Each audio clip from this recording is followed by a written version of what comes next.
더 가까워지는 시간, 금요일엔 과학터치. 안녕하세요. 반갑습니다. 금요일의 과학터치 오늘도 돌아왔는데요. 오늘 시스템 사정상 약간 지연이 된 점 미리 양해 부탁드리겠습니다. 오늘도 역시 실시간으로 진행되는 만큼 여러분들께서 강연 보시면서 궁금한 점들 있으시면 채팅창에 남겨주세요. 그럼 교수님 강연 끝나시고 모시고 또 질의응답 시간도 가져보도록 하겠습니다. 자, 그럼 오늘 강연해 주실 고려대학교 이승우 교수님 모셔보겠습니다. 안녕하세요, 교수님. 네, 안녕하세요. 반갑습니다. 이승우입니다. 네, 교수님. 네. 오늘 어떤 강연 해주실지 직접 한번 소개해 주실까요? 예, 오늘 강연 제목은 이제 호이겐스 원리와 빛, 파동, 색, 공학 뭐 제가 이렇게 정해봤습니다. 네. 약간 의아해하실 수도 있는데요.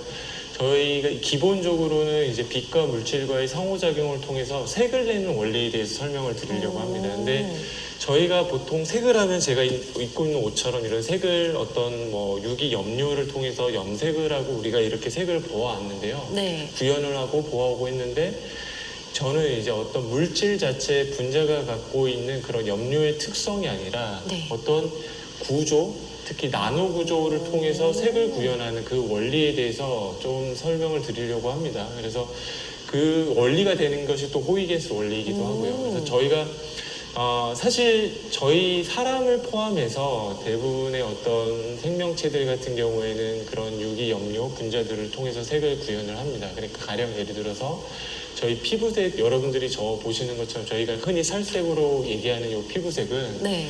저희가 이제 알려진 멜라닌이라는 색소를 통해서 구현이 되거든요. 그래서 그런 유기 분자가 어떤 특정 파장의 빛을 흡수해가지고 저희가 보는 색을 내는 시스템입니다. 그래서 저희가 이제 뭐 여름에 많이 피부가 그을리게 되면은 그 멜라닌의 어떤 분포나 뭐 농도가 바뀌면서 저희가 색이 이제 붉게 되고 이런 원리인데요.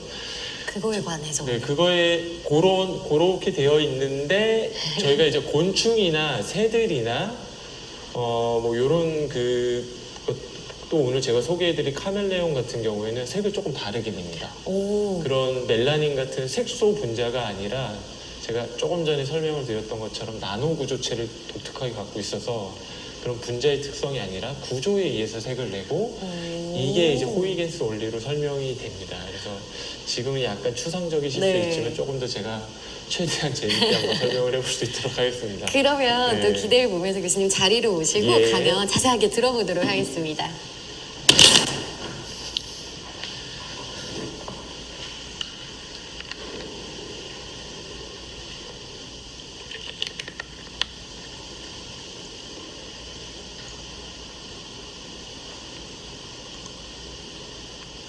예, 시작을 해도 될까요?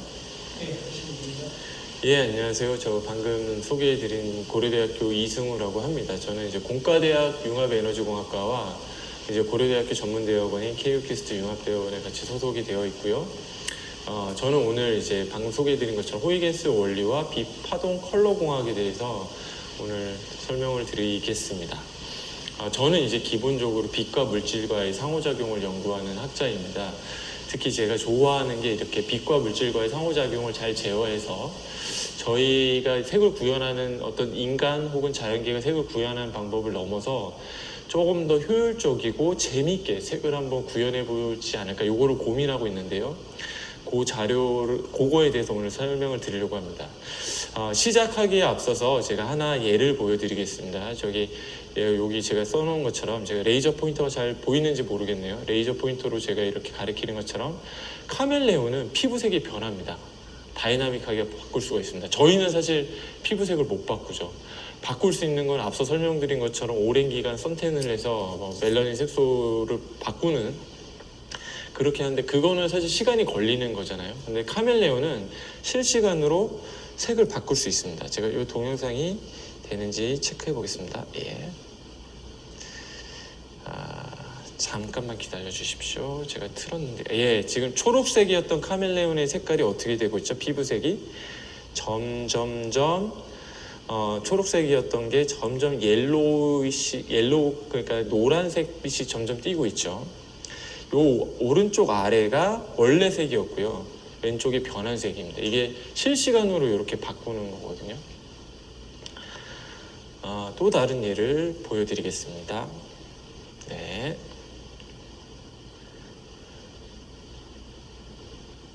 예, 지금은 이제 약간 붉은색에서 노란색이 점점점 자세히 보시면 초록색으로 되고 있죠. 그러니까 원래대로 지금 돌아가고 있는 상황입니다.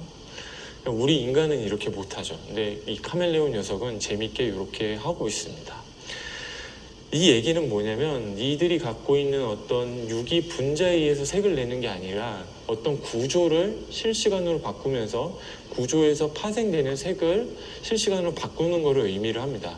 그래서 여기 이제 남자 카멜레온이 마음에 드는 여자 카멜레온을 만나게 되면 이렇게 색을 바꿉니다. 오른쪽에 있는 것처럼. 그래서 이걸 빛의 파장으로 얘기를 하면요.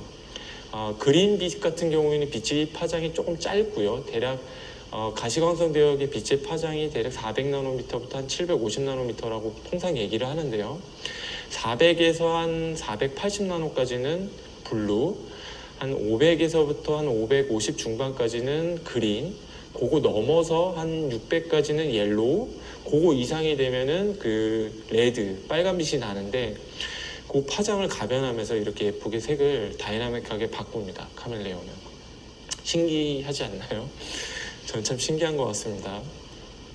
이거를 이해하려면 빛과 물질과의 상호작용부터 이해를 좀 해야 됩니다. 그래서 빛과 물질과의 상호작용을 설명을 할 때 제가 굉장히 좋아하는 이미지가 이렇게 프리즘에 백색광을 넣어주고 여기서부터 이제 그린, 레드, 옐로우, 그린, 블루가 이렇게 분포가 돼서 나눠지는 이 이미지를 굉장히 좋아하는데요. 이 이유는 사실 여기에 빛과 물질과의 상호작용의 많은 부분이 설명이 되기 때문입니다. 이 이미지 하나로.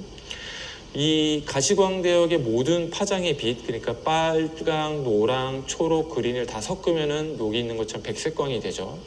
백색광을 프리즘에 넣어주면은 빛이 어떤 걸 경험하게 되냐면 반사도 경험하게 되고 투과도 경험하게 되고 굴절도 경험하게 됩니다. 빛이 꺾이는 거죠. 특히 굴절 같은 경우에는 빛의 파장에 따라서 약간 다르게 꺾입니다. 그래서 이렇게 백색광을 넣어주더라도 빨강, 노랑, 초록, 파랑 이렇게 분리가 될 수가 있는 건데요. 이 원리를 조금 더 자세하게 보겠습니다. 이 예전에 이제 크리스티안 호이겐스라는 분이 있습니다. 네덜란드 분이시고요. 1690년도에 논문을 발표했습니다. 읽을 수가 없죠. 영어가 아니라서 읽기 굉장히 어려운데 이때 이제 호이겐스라는 분이 빛이 물질에 입사를 했을 때 어떻게 거동하는지를 이해하기 위해서 단순한 원리를 제안을 합니다. 이걸 호이겐스 원리라고 얘기를 하고 이는 이제 빛이 와서 파생되는 구면파의 간섭으로 이해가 가능한 굉장히 이제 혁신적인 아이디어를 제시를 했어요. 이걸 호이겐스 원리라고 하는데 이걸 자세히 제가 설명을 드리겠습니다. 이걸 이해하려면 이제 구면파가 뭔지 봐야 되는데요. 구면파는 이 연못에서 보시죠. 통통통통 흔드니까 이 물결파가 이렇게 쫙 퍼져 나가죠. 그러니까 원형파가 이렇게 쭉 퍼져 나가죠. 이걸 구면파라고 합니다.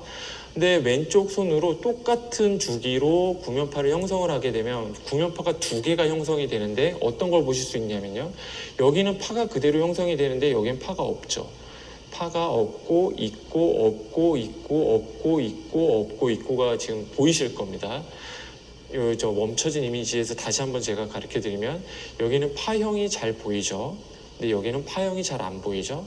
보이고 안 보이고 보이고 안 보이고 보이고 안 보이고.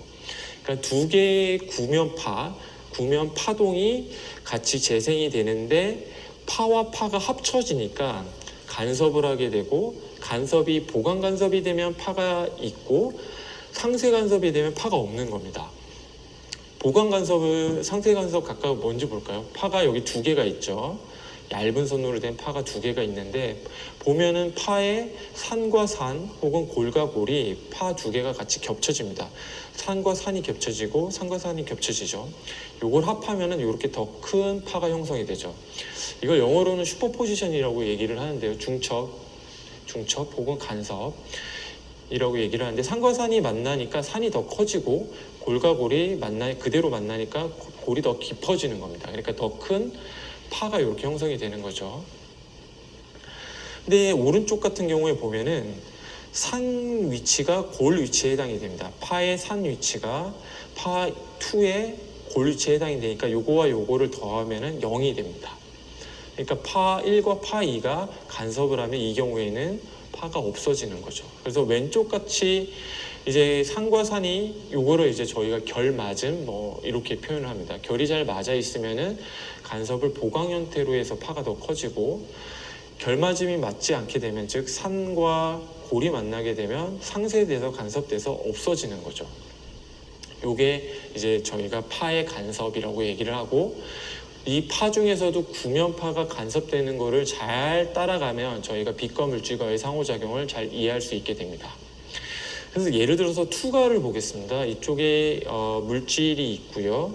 빛이 오게 되면 빛이 물질 내의 원자들의 구면파를 이렇게 형성을 똑같은 시간에 똑같이 형성을 하게 됩니다. 그럼 구면파가 쭉쭉 나오게 되죠. 그래서 이 구면파를 모두 간섭을 시키면은 평면파가 이렇게 나가게 됩니다.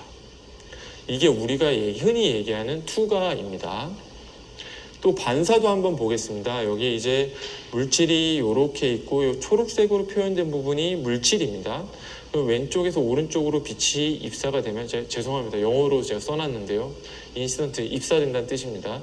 왼쪽에서 오른쪽으로 빛이 오게 되면 물질 내에 있는 원자들, 분자들을 막 같은 속도로, 같은 주기로 흔들게 돼요. 그러면은 요 까만색으로 표현되는 원자 혹은 분자들 안에 있는 전자들이 흔들리면서 구면파를 형성하게 되고, 이 구면파들이 반대로 나가게 되면 그게 반사라고 저희가 볼 수 있는 겁니다. 굴절 한번 보겠습니다. 그 굴절은 어떻게 보시면 되냐면, 빛이 이렇게 지금 드럼통이 굴러오듯이 굴러옵니다. 그럼 요 위치의 빛은 물질과 먼저 만나게 되고, 다른 위치에 있는 빛들은 물질하고 아직 만나지 못하는 거죠. 근데 빛이 물질을 만나게 되면 속도가 느려집니다. 이걸 저희가 굴절이라고 얘기를 하거든요. 그리고 이 지점에 있는 부분의 빛만 느려지고 나머지는 그냥 공기에 있듯이 빨리 오게 되니까 빛이 이렇게 꺾이게 됩니다. 이게 제가 예전에 제가 이제 대학원 공부를 할 때 2005년부터 저는 대학원 공부를 했었는데요. 그때 제가 이제 학교 도서관에 가서 읽었던 책 중에서 재밌는 책이 이제 수학이 없는 과학이라는 책이 있었습니다. 거기에 이제 요런 그림이, 요거와 완전 똑같은 건 아니고 유사한 그림이 있었는데요. 드럼통을 이렇게 굴리게 되면 여기 지금 굴러지는 요 부분은 콘크리트고요. 요 밑에 초록색 부분은 잔디입니다. 근데 콘크리트보다 잔디가 마찰력이 더 커지게 되니까 드럼통이 이렇게 굴러왔을 때 이 지점을 먼저 만나게 되면 이 지점에서 마찰력이 커져서 느리게 가고, 나머지 지점은 조금 상대적으로 빨리 갈 수 있게 됩니다. 그럼 드럼통이 이렇게 꺾이겠죠. 빛의 굴절이 실제로도 이렇게 일어나게 됩니다. 요거를 저희가 방금 설명드렸던 것처럼 구면파의 중첩으로 설명을 다시 드리게 되면, 빛이 이렇게 오고 빛이 올 때 이제 평면파로 오게 되면 이 물질과 만나는 지점부터 빛의 속도가 느려지게 되고, 여기 보시는 것처럼 구면파가 형성되는 주기가 짧아지게 되죠. 이게 빛의 굴절이거든요. 그래서 이렇게 빛의 파면이 꺾이게 되는, 이렇게 됩니다. 그러니까 투과, 반사, 굴절 다 설명이 되는 거죠. 앞서 제가 프리즘에서 설명을 드렸던. 여기서 제가 한 발 더 나아가는데, 요거를 제가 회절이라는 걸 설명을 드리려고 합니다. 회절은 뒤에 설명드리겠지만 빛이 파동이라는 증거가 되었죠. 그래서 여기 이제 만약에 물질이 이렇게 있다고 칠게요. 이때 빛이 왼쪽에서 오른쪽으로 가게 되면 앞서 본 것처럼 이 물질을 구성하고 있는 점들이 떨리게 되고, 즉 분자나 원자들의 전자들이 떨리게 되고 구면파들을 같이 이렇게 형성을 하게 됩니다. 근데 여기로부터 형성된 구면파들을 합치게 되면 이런 평면파들이 나오게 되거든요. 근데 이쪽 끝에서 흔들려서 나오는 구면파들은 옆에 친구들이 없으니까 만나는 녀석들이 없고 중첩이 안 돼서 그냥 이렇게 구면파 형태로 옆으로 가죠. 이거를 저희가 회절 이렇게 부릅니다. 영어로 디프렉션이라고 얘기합니다. 영어가 자꾸 나오네요. 죄송합니다. 그래서 회절이 돼서 이렇게 나갑니다. 이런 경우도 있죠. 예를 들어서 뚝이 이렇게 있고 뚝이 이렇게 갈라져 있을 때 이 갈라진 틈으로 물이 이렇게 나오면 이렇게 옆으로 원형 형태로 이렇게 퍼지잖아요. 그러면서 살짝 원형파 같은 이런 물결파들이 이렇게 나오죠. 이게 이제 회절과 비슷하다고 보시면 됩니다. 그래서 실제로 이를 통해서 빛이 파동이라는 것을 증명했던 분이 계세요. 영의 이중간섭 실험인데요. 이게 영이라는 과학자분이 한 이중간섭 실험인데 한번 보죠. 여기 슬릿이 이렇게 있습니다. 그리고 슬릿 뒤에서 빛을 평면파 형태로 이렇게 쫙 보내줬을 때 슬릿에 막혀있는 부분으로는 빛이 투과하지 못하지만 슬릿을 통해서 빛이 투과할 때는 앞서 제가 설명드린 것처럼 이 끝에서 회절이 일어나서 구면파 형태로 이렇게 나아가죠. 구면파 형태로. 근데 이렇게 구면파 형태로 나아가는 빛은 빛 자체는 그냥 하나로만 보이게 됩니다. 이거를 두 개로 쪼갠 다음에 다시 구면파 형태 두 개로 만들고 얘를 중첩시키게 되면 아까 제가 물결파에서 두 개의 봉을 흔들어서 구면파 두 개를 형성을 하고 회절시켜서 있고 없고 있고 없고를 볼 수 있게 됐던 것처럼 마찬가지로 구면파 두 개가 이렇게 두 개 나오고 얘가 중첩이 되면 밝고 어둡고 밝고 어둡고 즉 파동이 있고 없고 있고 없고 이런 패턴이 형성이 되게 됩니다. 그러니까 싱글 슬릿만 딱 통과를 하게 되면 옆으로 쫙 퍼지는 형태로 나오지만 더블 슬릿을 통과하게 되면 구면파 두 개가 중첩이 되면서 빛이 있고 없고 있고 없고 이런 식으로 나오게 되죠. 이게 이제 빛의 파동이라는 증거입니다. 그냥 선이면은 선이 두 개가 만나면 점 하나만 보이게 되겠죠. 근데 구면파의 파동이 중첩이 되다 보니까 밝고 어둡고 밝고 어둡고 반복이 되는 즉 빛이 파동이라는 증거가 됩니다. 그래서 빛은 이제 파동의 성질도 있고 어떤 입자의 성질도 갖고 있다고 저희가 흔히 얘기를 합니다. 그래서 이걸 다시 한번 동영상을 볼게요. 자, 오른쪽에 구면파 하나를 형성을 합니다. 이게 슬릿 하나를 통과한 빛이라고 보시면 돼요. 자, 왼쪽에 다시 구면파를 형성을 합니다. 곧 형성을 합니다. 이게 슬릿 두 번째에서 통과한 빛이라고 보시면 됩니다. 자, 마음의 문을 열고 자세히 보시면 없고 있고 없고 있고 없고 있고 없고 있고 없고 이렇게 반복이 되죠. 예, 파동이 두 개가 만나서 중첩을 하기 때문입니다. 그래서 빛은 앞서 설명드린 것처럼 파동인데 특히 전기장과 자기장이 같이 가는 파동이에요. 그래서 전기장이 이렇게 이라고 쓰기도 하고 그냥 전기장이라고 쓰기도 하는데요. 위로 향했다가 아래로 향했다가 위로 향했다가 아래로 향했다가 이게 반복이 되는 그래서 이 전기장과 그 다음에 전기장의 수직인 방향으로 자기장이 이렇게 파동 형태로 가죠. 보통 저희가 가시광을 포함하는 광대역에서는 대부분의 자연계 있는 물질은 이 자기장하고 반응하지 않습니다. 그래서 자기장은 생각하지 않으셔도 되고요. 그냥 전기장만 지금 편하게 생각하셔도 됩니다. 그래서 전기장의 산과 산 사이를 저희가 뭐라고 하죠? 파장이라고 하죠. 그리고 제가 아까 색을 설명했던 것처럼 파장에 따라서 색이 달라지게 됩니다. 파장이 상대적으로 짧으면 즉 400나노에서 한 480나노 정도 되면은 블루 컬러가 나오고 480 이상 한 500에서 530, 40 정도가 되면은 초록색, 한 550에서 한 580 정도가 되면은 노란색, 그 이상 파장, 그러니까 600에서 한 650 정도 되면은 빨간색이 보이게 됩니다. 그리고 이 파동의 파형, 그러니까 그 파동의 진폭이 크면은 저희가 이제 빛이 세다, 밝다 이렇게 얘기를 하는 겁니다. 그래서 왼쪽에서 오른쪽으로 이렇게 진행하면 파동이 진행 방향이 되고요. 이거를 완전하게 이해를 하려면 맥스웰 방정식이라는 걸 알아야 되는데요. 이게 복잡하죠. 제가 사실은 이 강연에 앞서서 부탁을 받았던 게 중학교 2학년 수준에서 이해를 할 수 있어야 된다라는 거였는데 미분적분을 이렇게 넣고 말았네요. 죄송해요. 근데 저희가 딱 하나만 보려고 해요. 이 4개는 필요 없습니다. 저희가 오늘 볼 거는 맥스웰 방정식 4개 중에서 하나만 보면 돼요. 이 맥스웰 방정식이 중요한 이유는 여러분들 지금 중학생들은 모르셔도 되고 나중에 이제 고등학교 그리고 대학 가서는 일반 물리 시간에서 반드시 배울 텐데요. 이 전기와 자기가 빛을 만났을 때 어떻게 거동하는지를 완전하게 저 4가지 식으로 다 설명할 수 있기 때문이거든요. 근데 오늘 우리는 이것만 볼 겁니다. 이 세모를 역으로 세워놓고 여기 점을 찍었다는 거는 저희가 이제 수학에서 그레디언트 오퍼레이터 이렇게 부르는데 죄송합니다. 자꾸 수학적 용어를 써서 이거는 뭐냐면 이 뒤에 나오는 뭔가의 피지컬 퀀티티 물리적 함수가 공간 내에서 x, y, g축 그러니까 x, y, g축이면 3차원 공간을 다 뜻하게 되죠. X축, Y축, G축으로 어떻게 변하는지를 표현하는 그 수학적인 함수라고 보시면 되거든요.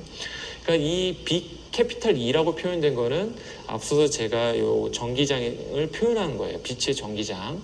그러면은 그레디언트 오퍼레이터의 전기장을 딱 주게 되면은 빛의 전기장이 3차원 공간 내에 어떻게 분포가 되어 있는지를 표현하는 거가 되겠죠. 여기 로우는 차지를 뜻합니다. 그래서 그 차지는 이제 플러스가 있을 수 있고 마이너스가 있을 수 있죠. 입실론은 이 전기장이 얼마나 그 공간 내에 어떤 특정 물질 내에 분포할 수 있냐 이렇게 보시면 됩니다. 그러면은 이게 이 맥스웰 이퀘이션의 첫 번째 식이 뜻하는 건 뭐냐면은 플러스란 차지에서 전기장이 이렇게 방사되는 형태로 나온다는 거고요. 옆에 마이너스 차지가 있으면은 방사형으로 들어가는 겁니다. 그래서 그걸 표현한 게 여기 이렇게 표현이 되거든요. 그래서 플러스가 있으면 플러스에서 전기장이 이렇게 나오고 그 나온 전기장이 마이너스로 들어가는, 그래서 이렇게 땅콩 모양처럼 나오죠. 그 땅콩 모양이 이렇게 쭉 퍼져가는 겁니다. 제가 포인터로 가리키는 것처럼 쭉쭉 퍼져가면 멀리서 보면 뭐처럼 보일까요? 구면파처럼 보일 것 같지 않나요? 구면파처럼 실제로 보입니다. 완전히 구는 아닌데 약간 사과 같은 구라고 보시면 돼요. 그래서 이거의 원리를 이제 요분이 제임스 맥스웰이라고 굉장히 유명한 과학자입니다. 여러분들이 과학에 조금 관심이 있으시면 계속 들으실 이름이에요. 이분이 많은 걸 했거든요. 그래서 어떻게 그러면은 물질은 빛을 만나면 구면파를 형성할 수 있을까? 물질은 여러분들 이렇게 플러스 핵 주변에 전자가 이렇게 돌고 있어요. 오비팅 한다. 전자구름이 이렇게 돌고 있습니다. 그럼 얘를 이렇게 보면은 플러스와 마이너스가 있으니까 그냥 그 중성화돼 있다, 뉴트럴라이즈드 돼 있다, 영어로 이렇게 표현을 하는데 플러스와 마이너스가 같이 있으니까 그냥 딱 중성 상태인 거죠. 근데 빛이 오게 되면, 빛이 아까 전기장이라고 했잖아요. 일렉트릭 필드가 이렇게 오면은 전자는 이거의 반대 방향으로 이렇게 쏠림 성질이 있어요. 이거를 저희가 분극화돼 있다 해서 폴라라이즈 되었다 이렇게 표현을 합니다. 그러면 여기 마이너스 극이 형성이 되고 플러스 극이 형성이 되죠. 플러스와 마이너스, 그러니까 극이 두 개다 그래서 쌍극 이렇게 부릅니다. 마치 지구에 북극이 있고 남극이 있는 것처럼 전기장 하에 있는 물질은 이렇게 분극이 되면서 폴라라이즈드가 되면서 마이너스가 되고 플러스가 돼서 쌍극을 형성하는 거죠. 이렇게. 그럼 앞서 우리가 맥스웰 이퀘이션으로 봤던 이런 형상이 되는 겁니다. 그러니까 중성 상태에서는 플러스 마이너스가 그냥 공간 내에 균일하게 분포되어 있다가 마이너스와 플러스가 이렇게 나눠지게 되니까 분극을 형성하게 되고 전기장이 이렇게 나오게 되는 거죠. 그거를 제가 표현을 해봤습니다. 이렇게 전기장이 쭉 구면파처럼 쭉 나오게 되는 겁니다. 쭉 나오게 됩니다. 그러니까 저를 보세요. 플러스가 형성이 되고 마이너스가 형성이 되는데 이거는 빛의 전기장에 의해서 이렇게 분극이 되는 거거든요. 근데 빛은 전기장의 파동이라고 했죠. 그럼 여기 플러스 마이너스 이렇게 제가 표현할게요. 플러스 마이너스였다가 이게 왔다 갔다 하면서 구면파가 쫙 퍼지게 됩니다. 물질 내에 물질이 빛을 받게 되면 물질 내에 있는 전자 분자들이 분극을 형성하고 분극이 왔다 갔다 하면서 새로운 구면파를 쭉 형성하는 거죠. 자, 그러면은 여러분들이 빛이 물질을 만났을 때 물질이 구면파, 그러니까 물질 내에 구성되어 있는 모든 원자 분자들이 구면파를 형성한다는 걸 알았어요. 그러면은 제가 이번에 드릴 질문은 이런 부피 격차들, 그러니까 초록색, 빨간색, 초록색, 빨간색, 초록색은 이렇게 생각하시면 돼요. 초록색에는 물질이 있고 파란색에는 물질이 없다. 그러면은 어떻게 될까요? 이렇게 전기장 파동이 왔을 때 초록색 물질 안에 있는 원자나 분자들을 다 동시에 흔들어서 구면파를 형성하겠지만 파란색 부분은 구면파를 형성하지 않겠죠. 이런 현상이 어떻게 이렇게 이런 주기적인 물질의 빛이 입사가 됐을 때 어떻게 회절이 일어날지를 처음에 예측하신 분이 이제 로드 라일리라는 분이세요. 이분이 이제 회절이 균일하게 일어날 거라는 예측을 아주 오래전에 하셨습니다. 이 논문이 그때 발표가 됐던 논문 원본을 제가 캡처해서 온 건데요. 연도를 볼까요? 1887년에 이제 예측을 했는데 어떤 현상이었냐면요. 브레이크 회절이라는 현상이 있는데, 자 보죠. 여기 아까 보시는 것처럼 여기가 초록색이고 파란색이고 초록색이라고 보면 되고, 초록색 그러니까 물질 안에 있는 요 구가 떨려가지고 파를 형성한다고 보시면 돼요. 이 빛이 입사를 해가지고 이 물질의 분극을 형성하고 얘를 분극을 떨리게 해서 구면파를 쫙 퍼뜨리는 겁니다. 근데 이 물질이 특정 주기를 갖고 있을 때 그 주기의 길이가 요 스몰 d라고 하면 요거 간격에서 파생이 되는 구면파들은 결맞음 돼가지고 굉장히 센 빛 형태로 이렇게 쭉 나가는, 회절이 되는 요 현상이 일어날 거다라는 거를 로드 레일리가 예측을 했습니다. 그러면 우리가 특정 법칙을 규정할 수 있을 것 같아요. 빛의 특정 파장이 있고 이 물질의 주기가 있고 이 특정 주기일 때 나오는 구면파들이 보강 간섭을 해서 더 큰 파를 형성을 한다. 근데 특정 조건을 만족하지 못하면은 상쇄 간섭을 하겠죠. 그 조건을 브렉이라는 사람이 정립했다고 해서 이렇게 됩니다. 입사되는 빛의 파장 람다고요. 스몰 d는 방금 보셨던 것처럼 물질의 어떤 주기, 그러니까 아까 초록색, 파란색, 초록색 그 주기 d가 되고, 사인 세타 같은 경우에는 입사각이라고 보시면 됩니다. 입사각에 따라서 또 이 조건이 달라지게 되고, 또 안에 이제 요 n은 굴절률인데요. 물질 안에 이제 물질의 밀도가 높으면은 빛이 더 많이 굴절이 되고 밀도가 낮으면 덜 굴절이 되겠죠. 그래서 굴절률도 들어가게 됩니다. 이런 법칙에 따라서 이 법칙을 만족시키는, 즉 특정 물질의 주기가 주어지고 입사각이 고정이 됐을 때 특정 파장만 딱 회절이 돼서 반사가 잘 될 거라는 요게 이제 브렉 법칙입니다. 그래서 실제로 제 이제 친구인 미국의 MIT 학교의 이제 마티아스 콜 교수님이 하셨던 연구인데요. 요게 빨간색, 초록색, 파란색, 핑크색, 연한 파란색, 노란색 이렇게 색이 있죠. 이거 색은 물질 안에 어떤 염료가 있어서가 아니고 방금 제가 소개해드린 그런 부피 격자들이 다른 주기로 있을 때 각각 다른 파장의 빛을 회절하기 때문에 나오는 색이에요. 그러니까 구조에 의한 색이거든요. 그리고 이렇게 꽃에 굉장히 여러 컬러가 있는 것도 이렇게 모사할 수가 있습니다. 이렇게 색을 낼 수 있는 거죠. 그러니까 제가 여기서 보여드리는 거는 구조에 의해서 색을 낼 수가 있다. 그럼 격자가 이렇게 1차원으로 반복만 되느냐? 아닙니다. 2차원으로 반복이 될 수도 있고 3차원으로 반복이 될 수도 있어요. 1차원 같은 경우에는 빛이 이렇게 입사됐을 때 그거의 반대 각도로만 반사가 되고, 얘 같은 경우에는 빛이 이쪽으로 들어갈 수도 있고 이쪽으로 들어갈 수도 있고 그 경우에 한해서 또 반사를 시킬 수가 있죠. 3차원이 되면 어느 각도로 3차원 모든 공간으로 입사를 시켜도 제가 방금 소개해드린 그런 브렉 회절에 의해서 색이 특정 파장의 색만 딱 반사돼서 우리 눈에 들어옵니다. 다른 파장의 색은 그냥 그대로 나가는 거죠.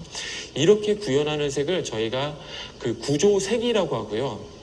보통 이제 이 물질이 어떤 이렇게 주기적으로 반복이 되는 걸 결정이라고 하거든요. 결정. 근데 빛을 반사하는 결정이라고 해서 저희가 이걸 광결정 이렇게 불러요. 그래서 이런 부피 격자들을 저희가 광결정이라고 부르기도 하고, 이런 빛을 반사하는 결정, 그리고 이 주기에 의해서 반사하는 파장이 결정이 되는. 그래서 여러분들 어머니 서랍에 아마 이런 게 있을 수도 있고 없을 수도 있습니다. 저희 세대의 어머님들은 이런 것들을 화장대에 하나씩 갖고 계셨거든요. 영롱한 빛을 내죠. 요거는 사실 물질 전체의 구성 성분은 유리예요. 유리. 근데 유리는 저희가 아는 것처럼 투명하잖아요.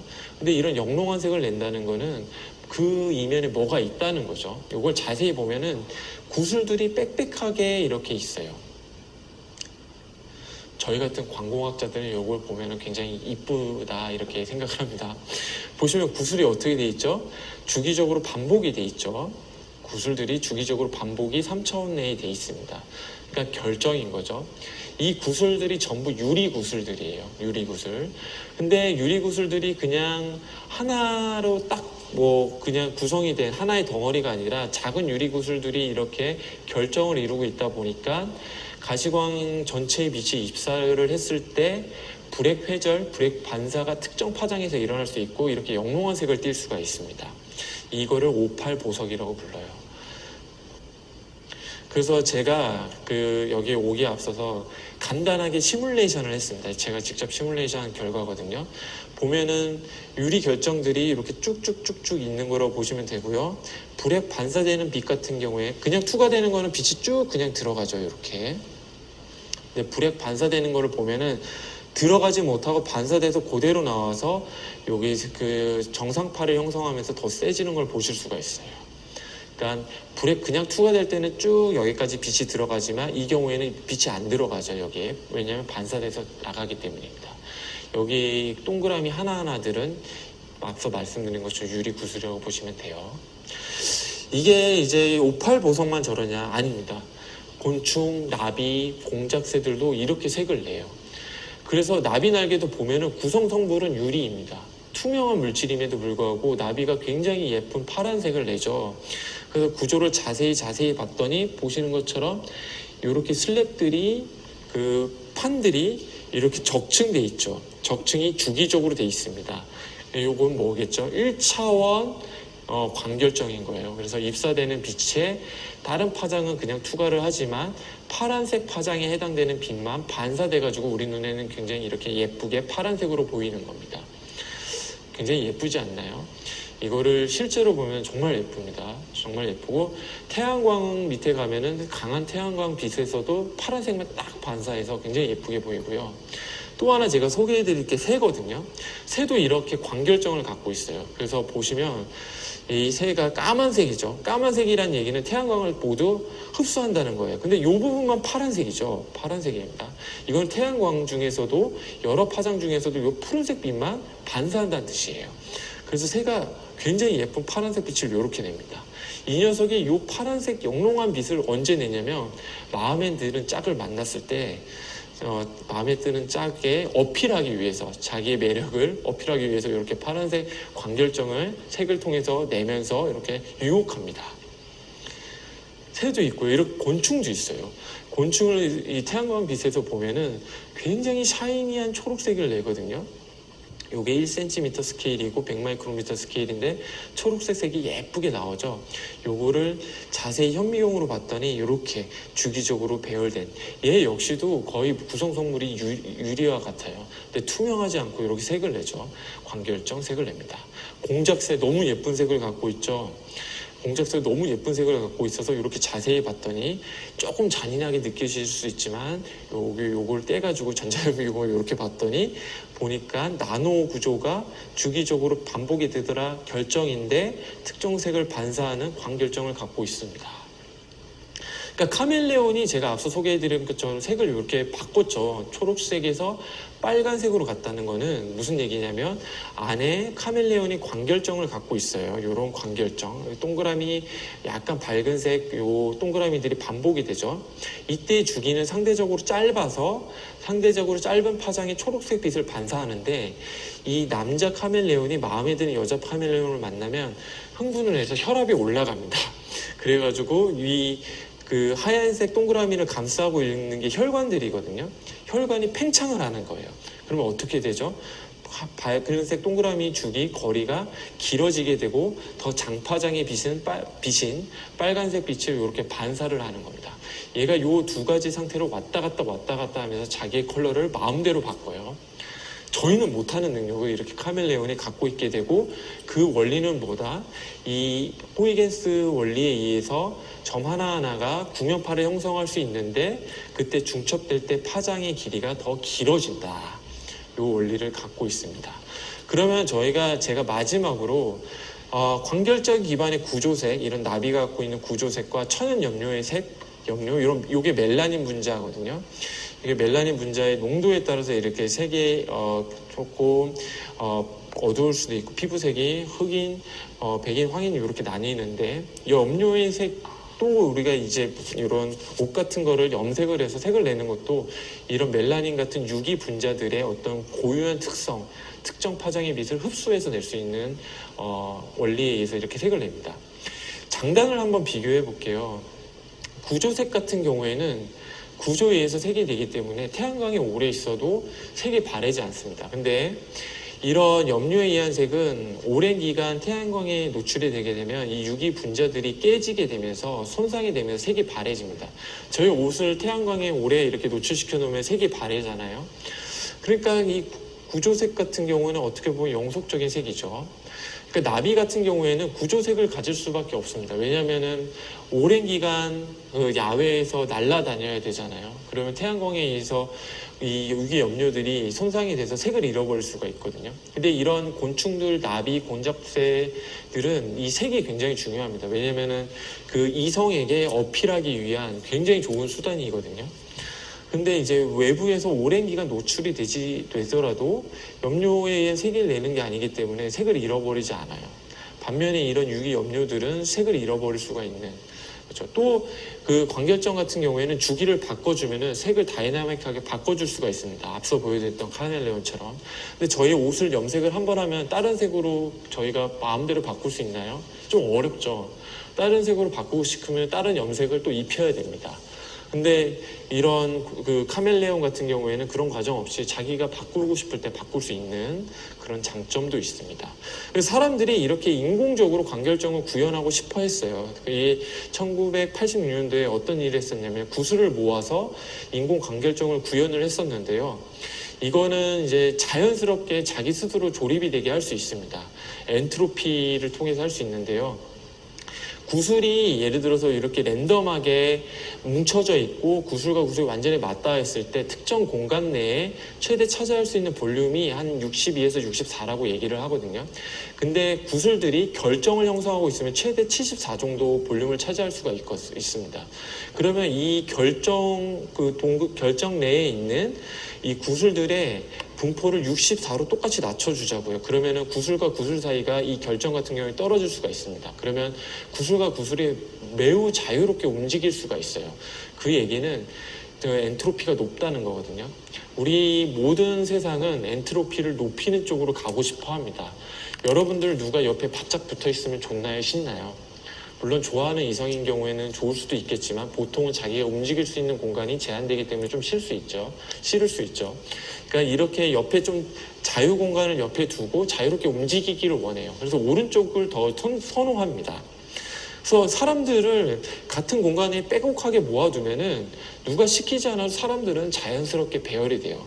왜냐하면 이게 엔트로피를 높이고 최대 공간을 최대 어떤 볼륨 프랙션을 부피 비율을 차지할 수 있기 때문이거든요. 연꽃이에요. 연꽃이고 요거는 씨방이거든요. 연꽃에 씨방 안에 씨앗이 있죠. 자세히 보시면 씨앗들이 균일하게 배열되어 있습니다. 이것도 씨앗 하나하나가 최대 프리 볼륨, 자유 공간을 차지하고 엔트로피를 최대화해서 씨방 안에 씨를 최대한 많이 넣을 수 있기 때문이에요. 그래야지 번식에 또 유리하겠죠. 귤도 이렇게 모아봤습니다. 그러면 위에 있는 귤을 사야 될까요? 밑에처럼 막 랜덤하게 그 뭉쳐져 있는 귤 상자 안에 있는 귤을 사야 될까요? 당연히 위에를 사야 됩니다.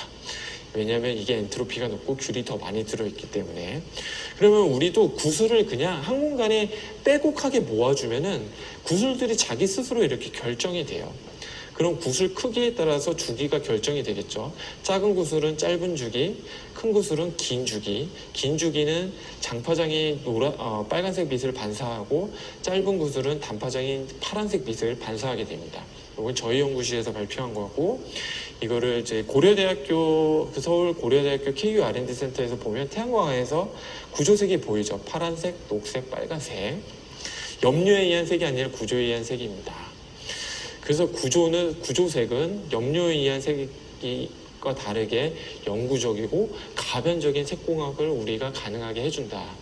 그래서 여러분들이 알고 있는 색의 어떤 상식을 보다 더 조금 더 넓힐 수 있는 좋은 계기가 되었기를 희망하면서 이번 강의를 마치도록 하겠습니다. 경청해 주셔서 감사합니다.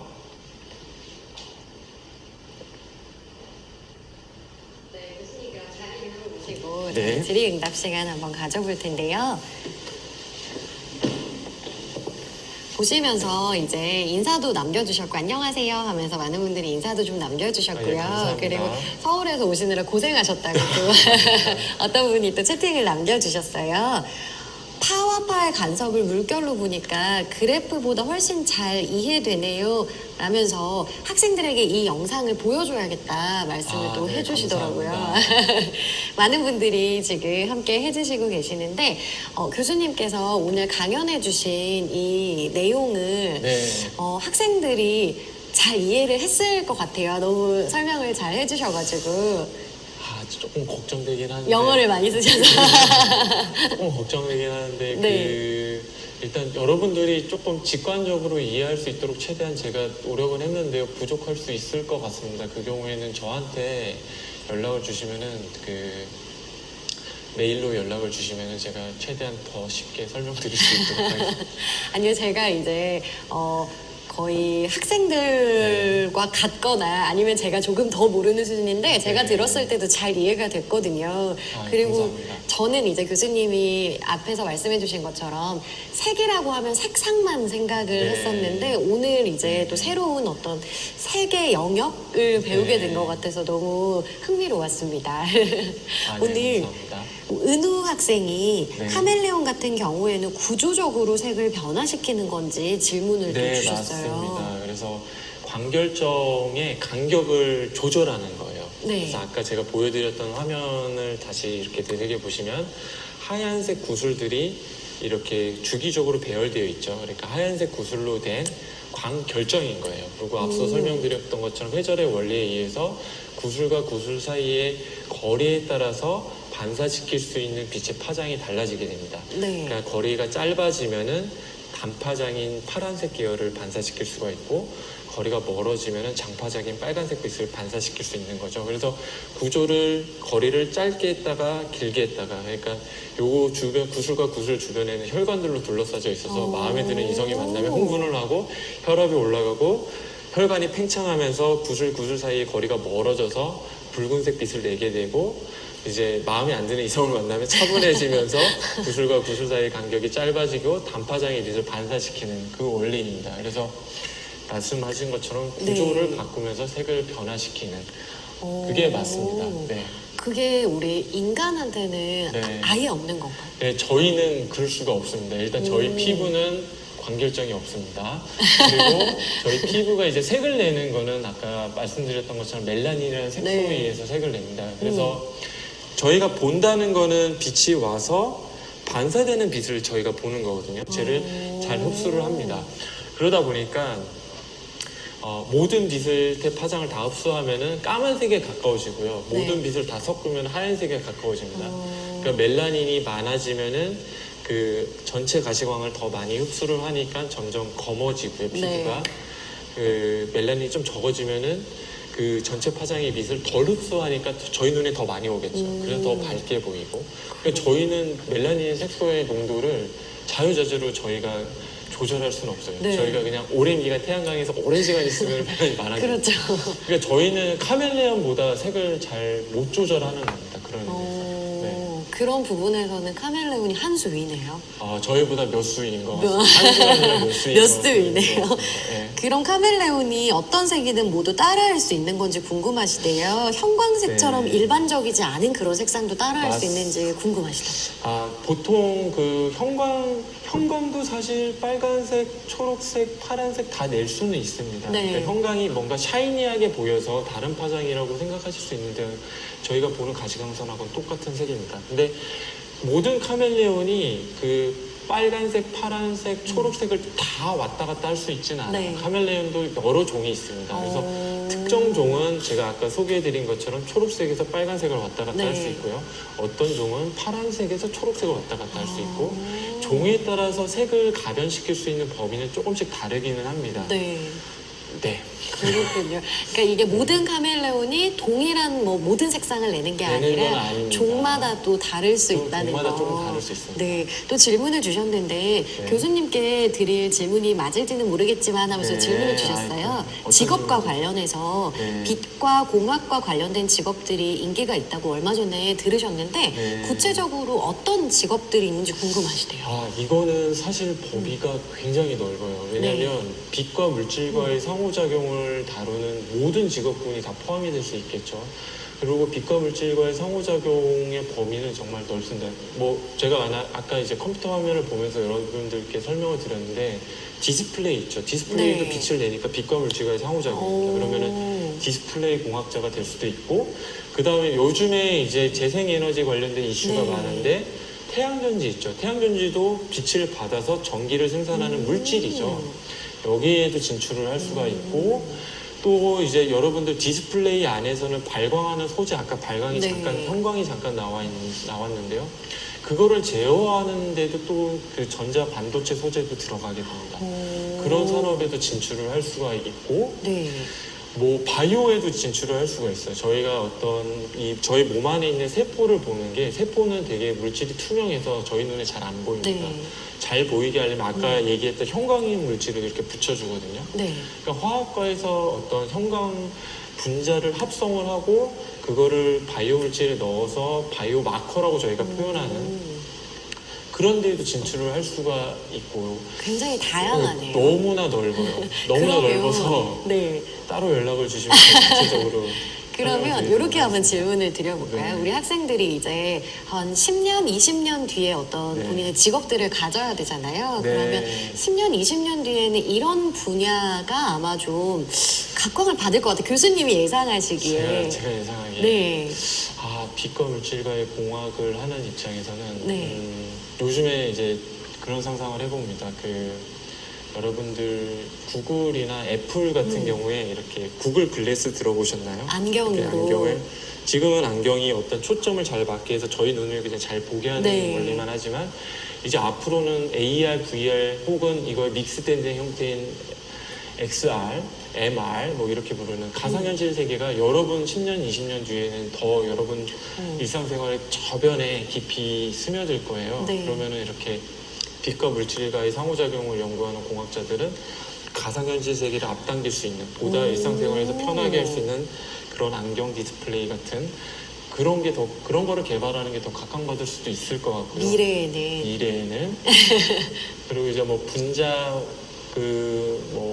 이제 의학 쪽으로도 여러분들 뭐 암도 정복해야 되고, 그 다음에 저희가 100세 시대가 되면 건강 관리가 더 중요해진다는 얘기는 뭐냐면, 그런 저희 빛과 물질과의 상호작용을 그런 건강 헬스케어 산업에 보다 더 긴밀하게 접목시킬 수 있는 기회도 많아질 수 있다는 게 뜻하기도 합니다. 네. 암과 관련된 바이오 현상들을 더 잘 볼 수 있는 그런 빛과 물질과의 상호작용 재료를 개발한다거나, 그거를 보다 더 잘 볼 수 있는 광학기를 개발한다거나 이런 것도 유망할 수 있을 것 같고요. 근데 사실 너무 많아요. 이거는 사실 빛과 물질과의 상호작용의 범위가 또 너무 많기 때문에 이러기도 하고, 그래서 감히 예측하기가 조금 어렵기도 하네요. 개인적으로 상담 주세요. 네. 그러면 제가 개인적으로 또 더 궁금하시면 우리 교수님께 연락을 해주시면 조금 더 자세하게 이야기를 해주신다고 합니다. 마지막으로 네. 질문 네. 하나만 드릴게요. 많이 질문이 지금 올라와 있는데 문어가 근육 조직을 이용해 색을 바꿀 수 있다고 들었는데 이거를 조금 더 설명을 드릴 수 있는지 궁금하시대요. 문어도 색을 좀 바꿀 수 있고요. 네. 오징어도 비슷하게 색을 바꾸긴 하는데, 문어 같은 경우에 특히 블루문 옥토퍼스라고 해서 굉장히 맹독성을 갖고 있는, 보통 예쁘면은 조심해야 됩니다. 독성을 갖고 있는 경우가 많아요. 근데 그 경우에는 사실 광결정을 이용해서 색을 내지는 않고요. 다른 원리군요. 예, 저희 멜라닌처럼 그런 색소를 이용해서 색을 냅니다. 정확하게 말씀드리면. 근데 그 색소가 굉장히 영롱한 파란색을 내는데, 그 파란색 부분을 제외하고 나머지 빛은 다 흡수를 하는 독특한 성질이 있어요. 그래서 오징어도 마찬가지지만 그런 문어 같은 경우에도 색을 쉽게 얘기해서 피부 뒤쪽에 감추고 있다가 뭔가 목적에 의해서 염료들을 피부 쪽으로 빼내는 이런 독특한 또 시스템을 갖고 있습니다. 그러니까 저희는 멜라닌을 피부 표면에만 딱 이렇게 위치시킬 수 있고 그 피부 안에 감추거나 이러진 못하거든요. 네.